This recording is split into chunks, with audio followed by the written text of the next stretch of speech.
ಕರುನಾಡಿನ ಹೂದೋಟದಲ್ಲಿ ಅರಳಿದ ರಾಜಪುಷ್ಪ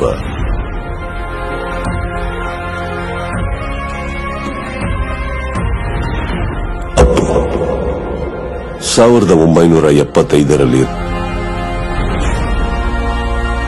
ರಾಜನ ಮಗನಾಗಿ ಹುಟ್ಟಿದ್ರು. ಸಾಮಾನ್ಯರ ಜೊತೆಯಾಗಿ ಬೆಳೆದ್ರು. ಪುಟ್ಟ ವಯಸ್ಸಲ್ಲೇ ಬೆಟ್ಟದ ಹೂವಾಗಿ ರಾಷ್ಟ್ರ ಪ್ರಶಸ್ತಿ ಕೂಡ ಪಡ್ಕೊಂಡ್ರು. ಅಪ್ಪನ ತೇಜಸ್ಸನ್ನ ಅಭಿನಯದಲ್ಲಿ ತಂದರು. ಅಪ್ಪನ ವರ್ಚಸ್ಸನ್ನ ಅವರ ನಗುವಿನಲ್ಲಿ ತುಂಬಿಕೊಂಡ್ರು. ಅಪ್ಪು ಅವ್ರು ಬಂದಿದ್ದಾರೆ. ಯಾರೋ ಅಪ್ಪು?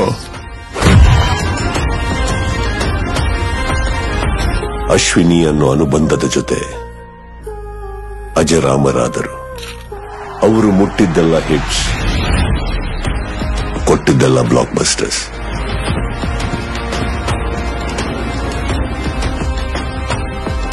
ಜೀವನನ ಜನಕ್ಕಾಗಿ ಮೀಸಲಿಟ್ಟು ಜೀವನ ನಮ್ಮೆಲ್ಲರ ಹೃದಯಗಳಲ್ಲಿ ಬಚ್ಚಿಟ್ರು. ಮಾಡಿದ ಸಹಾಯ ಲೆಕ್ಕಕ್ಕಿಡದೆ ಎಷ್ಟು ಸಾಧ್ಯನೋ ಅಷ್ಟು ಅಭಿಮಾನಿಗಳ ಇಷ್ಟ ಕಷ್ಟಗಳಿಗೆ ಸ್ಪಂದಿಸಿದ್ರು. ವಿಧಿ ಅನ್ನೋ ಆಟ ಒಂದು ದಿನ ಅಪ್ಪು ಅನ್ನೋ ಬೆಳಕನ್ನ ನಮ್ಮಿಂದ ದೂರ ಮಾಡ್ತು. ಆ ಒಂದು ಜೀವಕ್ಕಾಗಿ ಕೋಟಿ ಕೋಟಿ ಜೀವಗಳು ಹಪಾಪಿಸಿತು.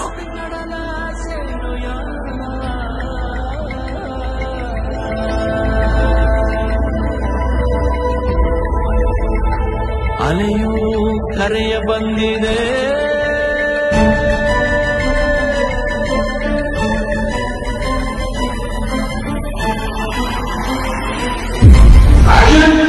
ಅವರು ಮಾಡಬೇಕಾದ ಪಾತ್ರಗಳು ಇನ್ನೂ ಇತ್ತು. ಅವರು ಹೇಳಬೇಕಾದ ಕಥೆಗಳು ಕೋಟಿ ಇತ್ತು.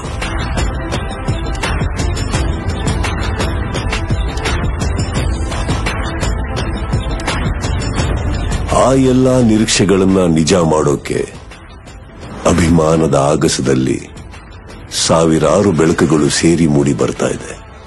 ಅಪ್ಪು ಅನ್ನೋ ಆ ಮಹಾ ಬೆಳಕು. ಈ ಬೆಳಕಿನಲ್ಲಿ ನೀವು ಒಂದು ಕಿರಣವಾಗಿರಬಹುದು. ಆ ಕಥೆಗಳಲ್ಲಿ ನಿಮ್ಮದು ಒಂದು ಕಥೆ ಇರಬಹುದು. ಕರ್ನಾಟಕದ ಕೋಟ್ಯಾಂತರ ಹೃದಯಗಳಲ್ಲಿ ಅನುಕ್ಷಣ ಇರೋ ಸ್ಪಂದನೆ ಅಂದ್ರೆ ಅದು ನಮ್ಮ ಅಪ್ಪು. ಪ್ರಪಂಚದಲ್ಲಿ ಒಬ್ಬ ಸ್ಟಾರ್ಗೋಸ್ಕರ, ಚಿತ್ರರಂಗಕ್ಕೋಸ್ಕರ ಸಮರ್ಪಣೆ ಆಗ್ತಾ ಇರೋ ಮೊಟ್ಟ ಮೊದಲನೇ ಆಪ್ ಸ್ಟಾರ್ ಫ್ಯಾಂಡಮ್ TRK ಆಪ್. ಹೇಳಬೇಕು ಅಂದ್ರೆ ಇದು ಕನ್ನಡದ ಆಪ್.